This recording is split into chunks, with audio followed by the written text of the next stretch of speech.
Hi guys, may adlaw sa inyong tanan. So, kumusta ang inyong mga buhay-buhay?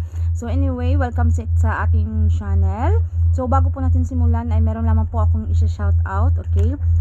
Shout out sa aking mga loyal na mga subscribers dito sa ating channel. So, nabasa ko ang iyong comment kay at Melinda 2906, okay? Thank you so much. Kay at Milagros Bautista 2780, shout out sa iyo. At kay Briselda Asuncion 888. So maraming salamat sa inyo guys, and sa aking mother na lagi pong nanonood sa aking channel. So shout out sa iyo ma'am. And sa aking friend pala na si Josie. So hi, kumusta?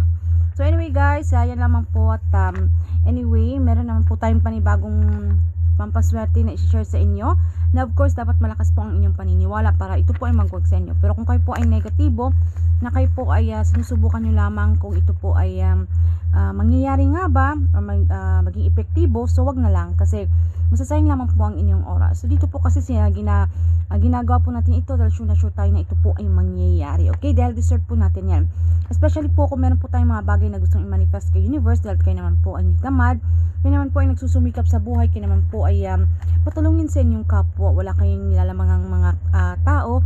So tila kailap lang po ka ng swerte, marami po mga negative energy.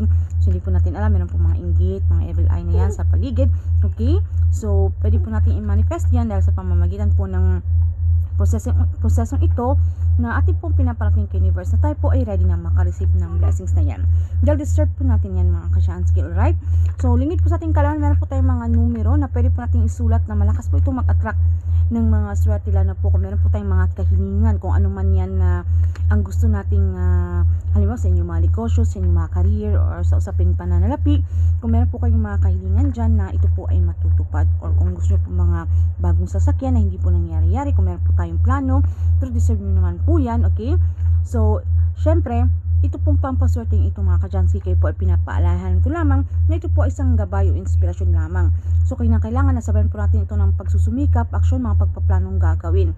So kung alam mo naman na ikaw ay tamad, wala kang ginagawa, tambay ka lang, na umaasa ka lang sa swerte, so hindi po talaga mangyayari yon. Syempre, samahan po natin ito ng aksyon na ating gagawin, na lalo na kung alam mo naman ikaw po ay nagsusumikap sa buhay, okay, meron kang potensyal.